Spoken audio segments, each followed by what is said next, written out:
Welcome to the Speak by Design podcast, where we study personal style, message structure, and message strategy so you can become a consistently compelling force.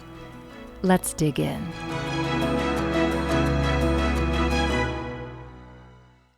It is our last lesson, and I recognize some of you are listening to these out of order, and this might be the first lesson you've listened to.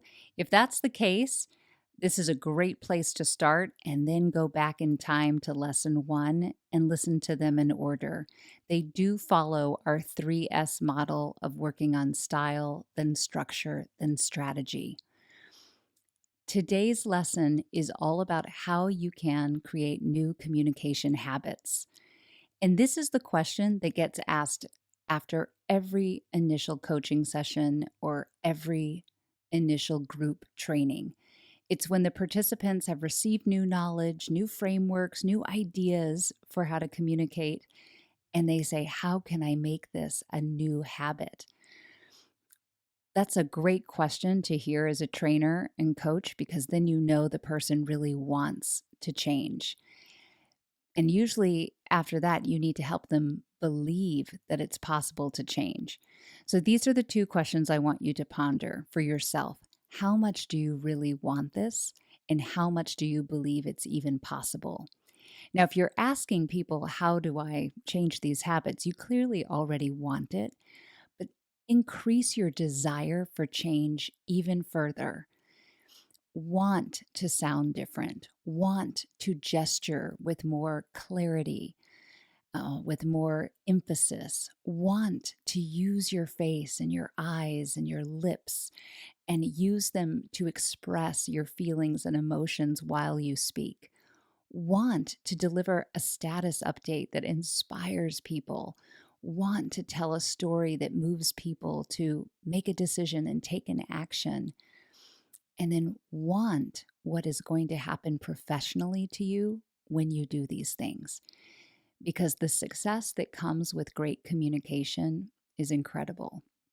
When you can speak in a way that is clear and compelling to people, you are going to have greater impact at work. You're going to help people make decisions. You're going to help teams get excited and believe that something is possible that's very difficult or maybe has never been done before. And when you can yield that kind of power, and it is power, as a person, you do get greater responsibilities. You earn the promotion. You earn the right to lead your organization. You deserve it because you are the one who can speak in a way that other people understand and speak in a way where they want to follow you and follow your instructions and they like your ideas. Now, you can see how that kind of power in the wrong hands could do a lot of negative things, but you are a good person. You are going to use these skills for good. All right, but that's all mindset. That's all your belief and attitude toward learning and growth and what is possible and what you want for yourself, your team, and your organization and your customers, what you want for your clients. So look inward at your desires and belief in what is possible around developing these new skills. Now, some of you are coaching other people to work on their communication habits. You are the person who has to motivate that person to practice. And that's probably, as a coach, that is one of my favorite things to do when I'm coaching someone, is to get them to do it again. Can you give me that status update again and change this one thing? And then they deliver the status update and I say, do it again. Can you do it again? and now add this element. And encouraging people that what they're doing is improving, because so many people, when you don't get that feedback that it's working or that you're improving and changing, people give up and they slip back into those old habits. Almost everybody knows that communication skills are important to their careers. Some people do have blind spots and think their communication is good enough. And unfortunately, we see that more at the senior levels than we do at the junior levels. but the person has been promoted to the director, partner, managing director, executive level, and they recognize that they had to be good to get to that level, so their skills must be great. But skills don't just stay in place, they atrophy over time. And especially when it comes to communication, creativity is so important to how you speak as a leader that those leaders who become complacent and don't keep pushing themselves to grow in this area end up seeing a decline. That is having a blind spot. But then there's a whole other category of people who are taking a passive approach to learning. Ask yourself if that's what you have been doing. If you have been saying things like, oh, it's only a matter of time, a few more years, and then I'll get better at communication, presentations, giving difficult messages. Or it's people who say, well, I sound like my boss and that's good enough. I just need to be as good as he or she is. That's already putting a limit to your own achievements. And who's to say that your boss or leader is excellent in that? So, some people have blind spots around this topic, others are taking a passive approach to learning. And then there's a final group that has been receiving very vague feedback about their communication skills. Vague feedback sounds like you need to work on your executive presence, or you could be more assertive in meetings, or you could work on your executive communications. A broad category like executive presence is helpful, but it leaves a lot of room for misinterpretation because maybe I perceive that to mean I need to dress better, or I need to work on my elocution, or I need to strengthen my presence with more piercing eye contact. But it leaves me with so many questions about what exactly could be better that it could also cause the person to just stall in their development because they're confused.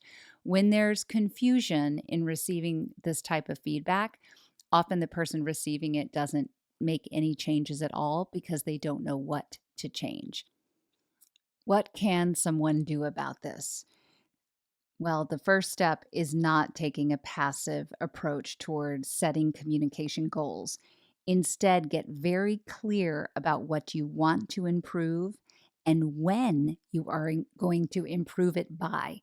Just like you set up SMART goals, sticky goals, do that for yourself around your communication. Develop a clear plan of how you're going to develop those skills. And I recommend starting with your personal style aspects, body language and voice and mindset, and then moving into structure and then strategy. You are also going to want somebody to give you feedback. And that person could be a family member, a colleague, a peer, a direct report, a more senior leader in the organization. Choose this person wisely. Is this somebody that you're going to want to hear feedback from? So, for example, my husband, he would be preparing for an important presentation, and I would encourage him, like, practice with me, practice with me. Well, the first time I'd give him feedback, it was fine. But then when he'd practice again and I would elevate my feedback to a harsher level, I could tell it was harder for him to receive it from me. So you choose a person who you're going to enjoy receiving their perspectives.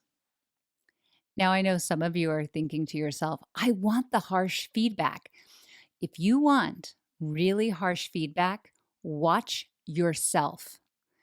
Record yourself and watch yourself. There is no harder critic than you on yourself.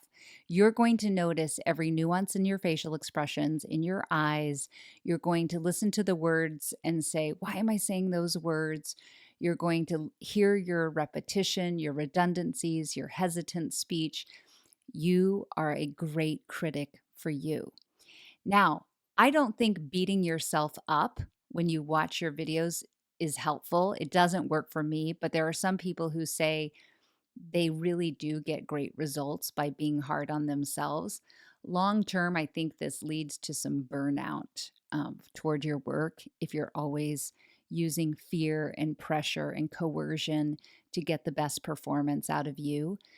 And that nurturing voice internally can be very helpful. So, uh, I don't think you need a person to come in and tell you that you look weak, you look insecure, you are arrogant, you are too kind, you are too polite.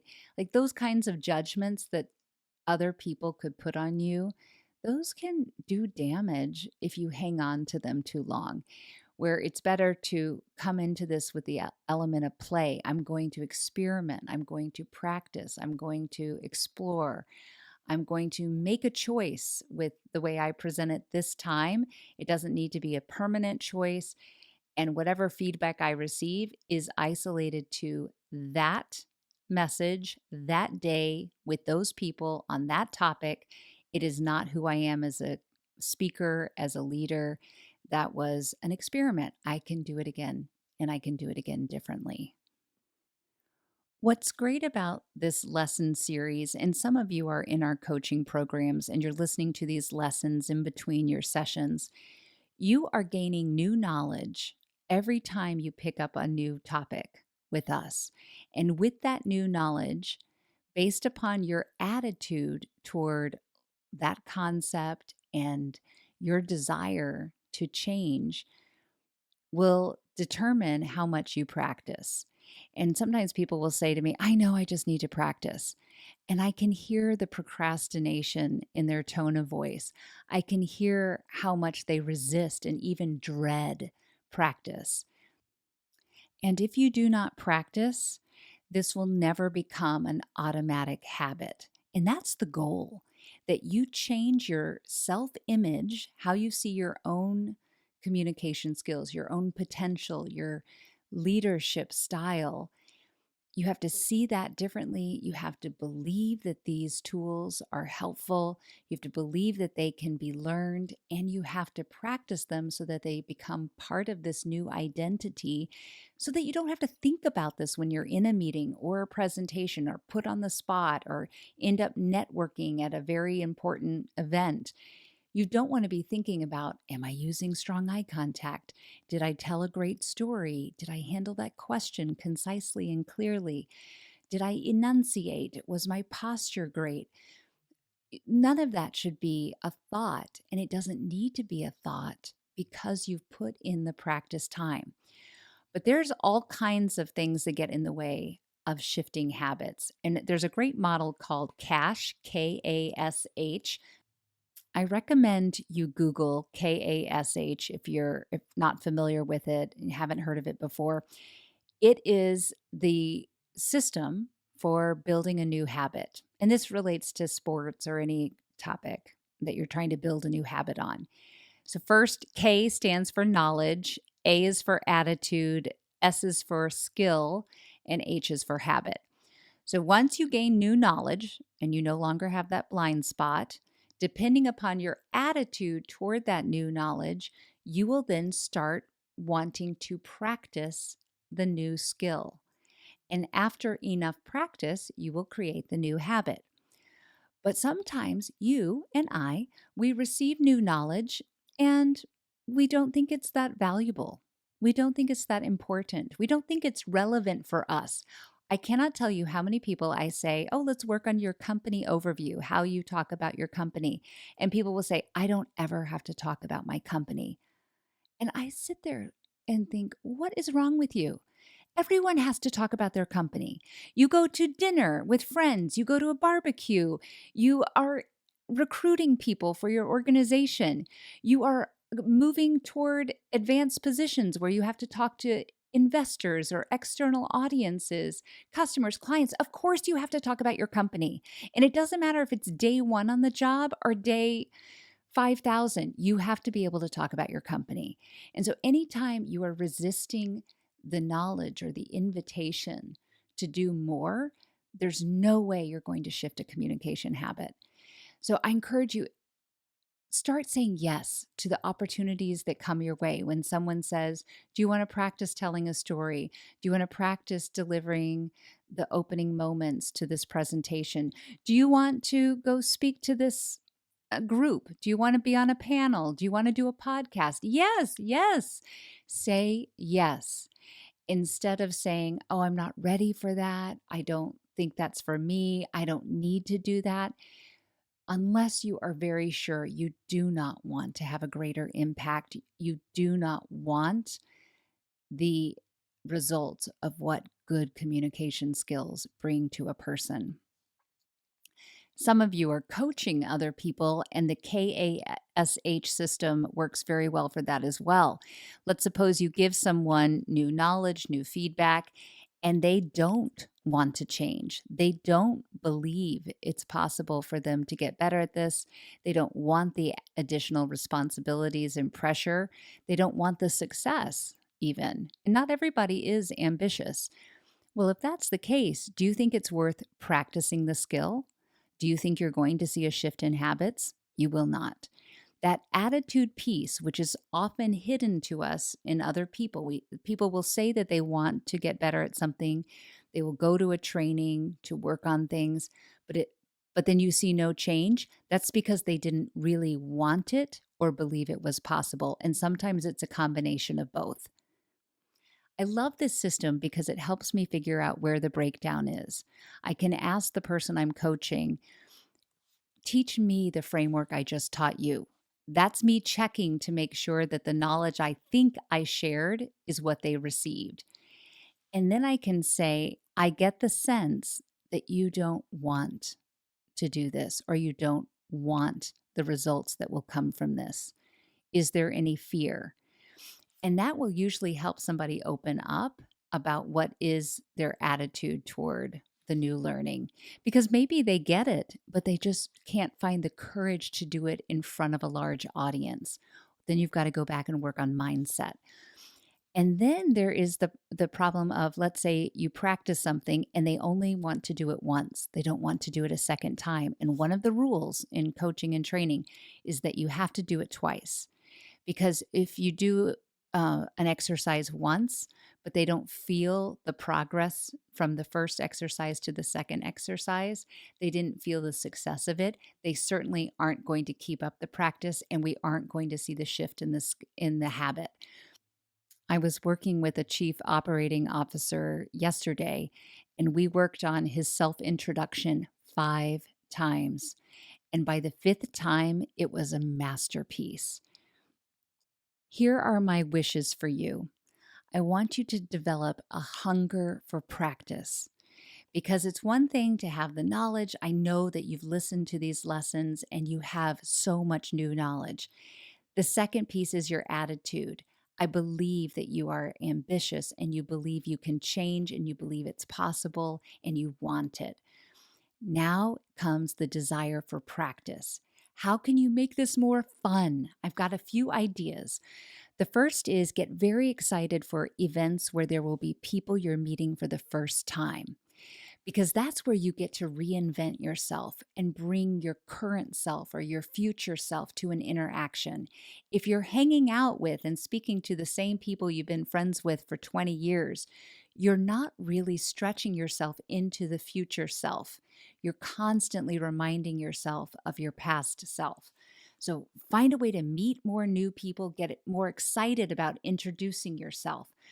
When you go run your errands and you're going to the dry cleaners or you're going to the grocery store or getting a coffee, those are all experiment moments. Think about your posture, your body language. What can you do that's different, more expanded, creative, maybe bolder, more passionate in your facial expressions? These are people who don't know you, and they're short interactions. They are short experiments. Every time you walk through a doorway, remind yourself it's practice time. You're walking into your building. Put your shoulders back, reset yourself, bring your attention to your facial expression.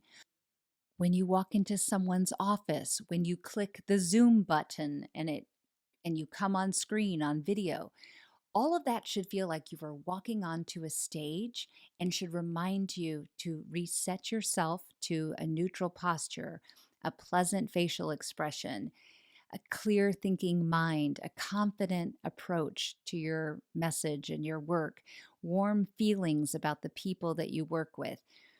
And if you want to establish a quick mantra for yourself, like I'm going to leave them better than I found them, or game on, whatever it is that helps remind you that this is a moment, this is special. Work on your self introduction and your company overview messages and make them masterpieces. Make them sound so unique that you are making a great first impression for yourself, for your team, for your company. Deliver status updates that are inspiring, concise, clear, almost memorizable to your audience. Develop stories of success, recent ones, or relevant success stories, or miracle outcome stories that when you share them, people see things differently. Work on your vision, how you talk about the future, how you talk about the growth that is going to happen over the next 2 to 5 years, and how that's going to impact not just the person you're speaking to, but their team, their organization, their community. I have dramatically changed my communication to the point where people who are finding me from high school and listening, I don't sound like the person I was. I don't sound like the person I was even pre-COVID. I have changed my communication skills by being very focused on role models who I admire for their speaking skills. I really enjoy Katie Couric. I've studied her very closely. I really enjoy Robin Roberts, and I've studied her style very closely and how she uses purposeful repetition, how she uses her eyes to express. And that has affected me. So study people that you like. Be very clear about who your role models are for communication, and you can change a great deal very fast that way. The other thing that has helped me incredibly is on camera work. Leaders have to be very good on camera today. Why? Because they've got to be great on Zoom. They've got to have videos that are on YouTube. They need to be able to go in front of large global audiences. And the only way that's going to be effective and widely spread is if they are doing videos. Well, when you get involved with on camera work, there is very clear feedback. You have to start watching yourself. And when you watch yourself, you pick up on every little thing. The video work you're doing is making your skills sharper. Keep it up. Enjoy the practice in front of the camera. I can tell it's dramatically affected my own skill level by all these videos I've had to create, all the lessons I've been making on for our Speak by Design University. And that is the great thing for you to pursue as well. Make video lessons, get yourself in front of the camera more. Every time you go on Zoom, make sure you're watching your gestures so that you are putting your best self out there and elevating those communication habits in every routine meeting. You're in a lot of meetings. You have so many opportunities to be practicing these skills. Make it fun for yourself. Make it fun, fun, fun. It is not a labor. There is nothing to dread. This is the way. This is the way people become great. And why is this so important? Because great leaders have to be great speakers, and that's what you will be. That is lesson 50. That is the end of our 50 lessons journey.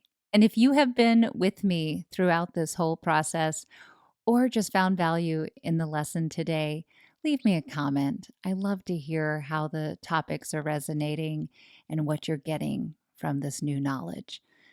Take care, everyone. I wish you all the success that you deserve and want.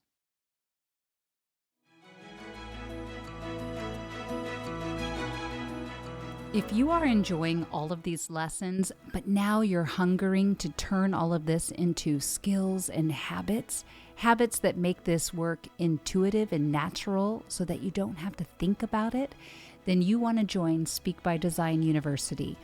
That's our coaching program that gives you private coaching, group coaching with me, group training, self-paced learning, as well as exceptional networking with other people like you.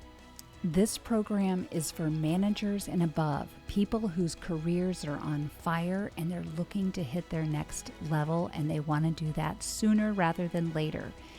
Check it out at speakbydesign.com/join. That's speakbydesign.com/join, and you can start with us at the 1st of next month. We hope to see you there.